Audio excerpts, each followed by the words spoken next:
Okay, I had an email request, or a PM request, so by popular demand, here is all the mags I own video. There is a desk under here, and this probably took me, I don't know, 15-20 minutes to get everything. I had them all stored in different areas. I'll go through these one by one, but you're gonna have to bear with me. There's a lot to go through. Maybe not one by one, but I'll do it in sections or groups.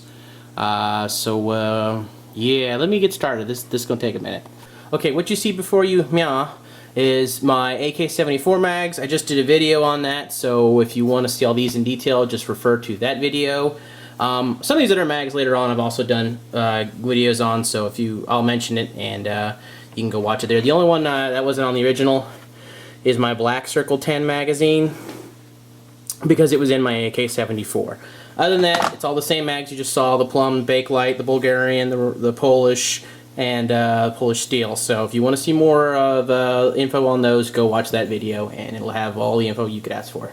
Alright, I'm trying to clear this out as I go. The next thing I got here is the AK47 Drum. This is the Romanian copy of the Chinese drum. As far as I know, it works just as good as the Chinese. Holds 75 rounds, I believe. It's pretty sweet. If you got an AK, you should get one of these. The Korean ones are now like 50 bucks, 75, 50 bucks. I haven't tried one of them. The Romanian ones are a little harder to find because the Korean ones came out. The Romanian ones were about 100 when I got this one. But way too heavy for almost anything practical. I suppose if you're holed up in a house and trying to defend yourself from endless hordes of zombies, it would be sweet to have, or something like that. But it's just really heavy and kind of a pain to find a way to carry. But it's pretty cool. Works all the time. I've never had any problems with it malfunctioning when it was wound tightly. Works with all kinds of ammo. So get an AK. You should try one out. I made a video showing you how to load it, and yeah, we'll go on the next one. Alright, next group is the AK47 mags of various types and models. This is the next group I'll be buying more of because, well, these are really cheap and there's no reason I shouldn't have more. I've got 4, 5, 6, 7, 8, 9, 10, 11, 12, 13, 14, 15 or 16 of them, which is a lot, but I think I got way more AR mags. Anyway, I'll be picking up a few more of these. I've got the standard steel 47 mags. I think this one's Chinese. They might both be Chinese. With the ridges on them. Can't go wrong with these. And then you see stack here. I think some of these are European because they don't have the ridges on them. The painted 47 mags. And then I've got one Tapco. We'll get to that later. Those are them. And then these are Bulgarian commercial mags. They're 47 mags and they're clear. They don't have the steel reinforcing lips. That's why I call them the commercial mags. Do seem to work. I attached some Ranger plates to them to go in my 7.62 tactical rig to pull out because they set them a little too deep. This helped out a lot. I believe that's, you can see it, commercial arsenal mark. They work pretty good, just not what I consider combat. They just look cool the way they work, but they do feed. I would question their long-term durability. They look really sweet when you load them with the ammo, especially the check that out, brass cased 7.62. They just look really cool. I don't know, I kind of liked them, so I thought I'd pick them up. They were pretty cheap, like 10 bucks a piece. This is a Tula Bakelite. Now my AK-74 video, I talked about the Russian Bakelites being hard to get, and I meant the 774. Although the 47 Bakelites are hard to get too. I found these from ourguns.net, and these are like 50-60 bucks a piece. So I only bought one. I found the Tula. Come on, focus, stupid camera. There you go. The Tula arsenal mark right there. These are famous for being used in the movie Red Dawn. They were trying to show the Spetsnaz coming up on the rebels, or partisans, whatever you want to call them, and they had mock-up AK-74s. They didn't have any 74s in the country at the time, so they had 47s with muzzle brakes and these in them trying to look like 74s. So, but yeah, they're pretty cool. They have the reinforcement lips on. They look cool. They're pretty rare. Our Guns is about the only place I've seen that actually still sells them, so they're pretty sweet. Really good if you got a wooden gun too. The next thing I have here are, move these. Give me just a second, guys. I got a lot of stuff on the desk here. These are Bulgarian Circle 10. Here you go. Come on. Oh, the 10's actually canted in that one. There you go. AK47 mags, just as good as the 74 mags. I got 4 of these in a pouch. These are probably, besides the steel mags, these are what everybody uses because they're cheap and they're really good. These are what everybody wish they could use, but they could use because they're really good. They're just not cheap and they're harder to find. But these are better than these as far as weight goes, but these are better than these as far as strength goes. But both are good. You can't go wrong with either one of them. Last and definitely least are the TAPCO mags. As you can see, I'm not a hypocrite. I have tried them. I've used them. This is one I bought. This is a 20 rounder. It's usually what I use to do my bench testing with because I'm on a bench. So, you know, it's pretty hard to get a mag that doesn't work, at least from the bench, where it's perfectly flat and dry and in a range. This is what I do my bench shooting with when I start remaking my WSAR Wasser 10 videos showing accuracy. This is what I used to load them. I just haven't had time to go to the range, but that's what I use. I've got 2 of the standard, well, it was originally black. This is the one I painted originally to match my gun. And then standard black one. What you can say about those that has already been said. The TAPCO mags seem to feed fine, but they just seem to be more fragile than all the other mags, and the price on these is about the same as the price on the TAPCOs. The only reason you get the TAPCOs is for 922R compliance, or the fact that all the other ones just disappeared. And I mean, you can get these for 10. These are usually 12. Just buy these, you know, unless you're just really anal about the weight, which you're stupid. I mean, trade up durability, reliability, and better built for saving 1.5 ounces worth of weight. You're just retarded. Just buy the steel mags. Alright, gonna take me a minute, although it'll be instant for you. I'll get to the AR mags because I gotta move a lot of stuff. Alright, these are my AR mags. I think I got more of these than anything else. I'm not going to review them because I already reviewed the AR mags, but I'll go through and show you what I got. And maybe there's something I need to add to it. I will. Alright, first up, if there's anybody watching this from TAPCO, they've stuck around for this long, probably hate my guts. These are TAPCO AR mags. I actually like these. They're about the same price as the other mags, but in this case they're polymer, so they're a little lighter than USGI mags. And as you can see, I run steel case through these. These are my ones for my target practice, and my LWRC, which runs steel case just fine, despite a bunch of noobs on the internet who are too poor to own one and too stupid to do some actual research who claim that it can't.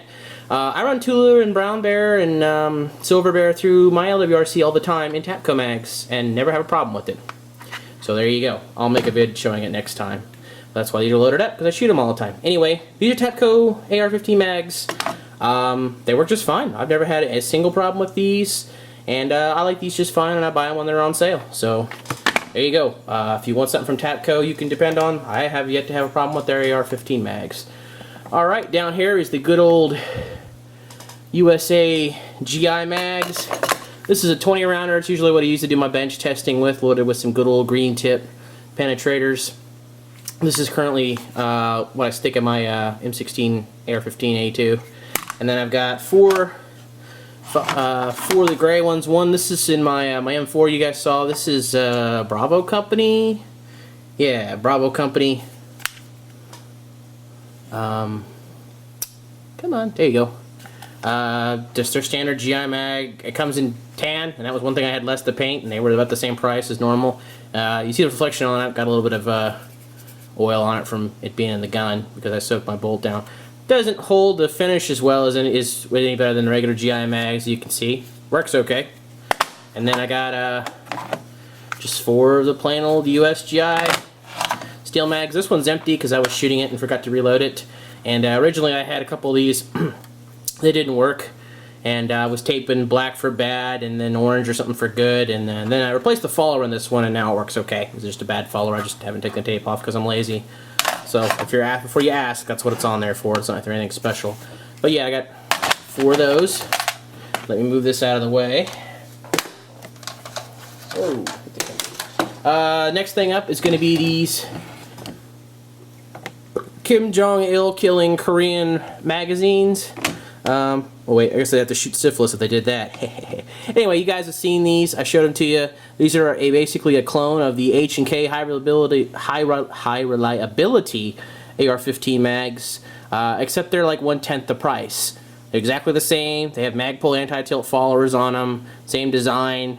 Yeah, they're really good. They're $9.99 on Centerfire Systems last I checked. They have a nice black finish. It's not that crappy USGI finish that scratches off. It seems to be something a little tougher. Buy these. Buy as many of them as you can. If you were shopping for AR-15 mags and you want the steel, you cannot go wrong with these. I have tested a lot of them. I have shot a lot of them, and they work great. They're actually almost a little too overbuilt. Sometimes I can even dent the casings on some of the ammo. I just noticed I did that, so I have to swap that one out. But yeah, they're really good. Check them out. Buy them if you need them. Next up is a Lancer L5 clear mags. I'm going to say that one's full of steel case. That one's full of serious business penetrators. I haven't yet to have any problems with my Lancer mags. They work really good. The only thing I don't like about some of them is they have these kind of proprietary floor plates and followers that you can't really change out with anything else, but that's like a minor thing. Other than that, they work great. I haven't had any problems with them. That's all you can say about them. They're like the Magpul mags, but clear. Speaking of which, Magpul AR-15 mags. These are widely recognized as pretty much the best AR-15 mags you can get. They're highly reliable, they're really light, they're really inexpensive, they work great. Everybody likes them. There's two different versions. I put grip tape in all these, which is peeling off, and I'm probably going to take a lot of it off except the side panels. I guess I was stupid for putting it on the sides, but that's a different story. Anyway, there's basically, you've got a couple different colors. It's like a foliage green, an OD green, a black, and a tan. And you've got some without the window, like this one, some with the window, like this one, and they, you know, all the different colors. Some have windows and some don't. The window is kind of nice, but not really a big deal to me. So, but then you got options. These are also really good. If you want the polymer mags, these are great. Can't go wrong with them. Magpul makes good products at a cheap price. And finally, the one weird one I got sticking out is actually the first magazine I ever bought after the idiotically stupid, gun ban, and that was a Thermold AR-15 mag, and you can see it's a ban error because it says for law and government use, because law and government has never ever killed its own citizens with 30 round mags or anything, right? Or 5 round mags or 10 round mags. Yeah, you know what I'm getting at. Anyway, some people don't like these because they say that the gun gets too hot and melts, but I think it's because these are among the first polymer mags, and those people are morons and are just one of those people who refuses to use, or anything polymer, and gets scared of anything that's not wood or steel. And that's the kind of people that, you go to the range and they question if you've got a machine gun or not, even though it's an AR-15, and it's obviously not a machine gun because they're FUDs and they're scared. Yeah, FUDs are just as much a danger to your gun rights as gun-hating hippies are, because they're scared of everything. That's not a hunting rifle. So there you go. Beware of FUDs. You can look it up online and see a much better definition. Anyway, I'm rambling. Good mag. It's kind of old. If you find them, check the follower, make sure they work okay, because they're getting pretty up there in age. This was made in 98. But yeah, they work fine. I think the Canadian Army actually uses these, and I think maybe 20 rounds and 30 rounds as their standard magazine. So, I mean, if you pick it up and shake it and it goes A, you'll know it's from Canada. Alright, we're going to move into the miscellaneous one now. Hold on. Alright, last little bit here is kind of miscellaneous. Some of my weapons have only got one mag, like my little SIG 380 pistol, so I'm not going to take it out for that to show you one mag. I got stripper clips. Obviously, you flick the Garand and the Mosin and stuff, so I'm not going to take all those out, but these are my extra mags. This is a standard 1022 Ruger mag, and then I've got 2 of the Butler Creek 30 rounders, painted up in super duper tactical OD green and tan. And you can see these have actually gone through quite a bit of crap, and have actually held on the paint just as well, if not better, than the Duracoat and the Cerakote. So once again, I would like to stress, if you really want to paint your gun in a cool spiffy camo, don't be dumb and be like me and waste the money on the fancy dancy paint. Just spray paint the sucker. It's work just about as good. Alright, and then I've got 1911 mag, 8 rounder, Novak 8-rounder, and then I got 2 of the Chip McCormick 10-rounders, and I've got another 10-rounder in the gun. And then I have 4. I got 1 in the gun, and I can't find the other one. It's around here somewhere. And these are 2 more of the 6-hour P229 rounds, all factory 6-hour rounds. The other one's full of hollow points. Is in the gun. I got another one full of hollow points. I think I know where it is, but I'll find it later. And then the 2 standard ones here. So I think that's about it. It took me 30 minutes to get all that crap together. Most of them were in one place, but I knew I had some of the other ones scattered around. So anyway, I can't remember what your name is. You requested it for me, or for me to show you. So I hope that's it. If you got any questions, let me know. And I guess that's it. See you guys later.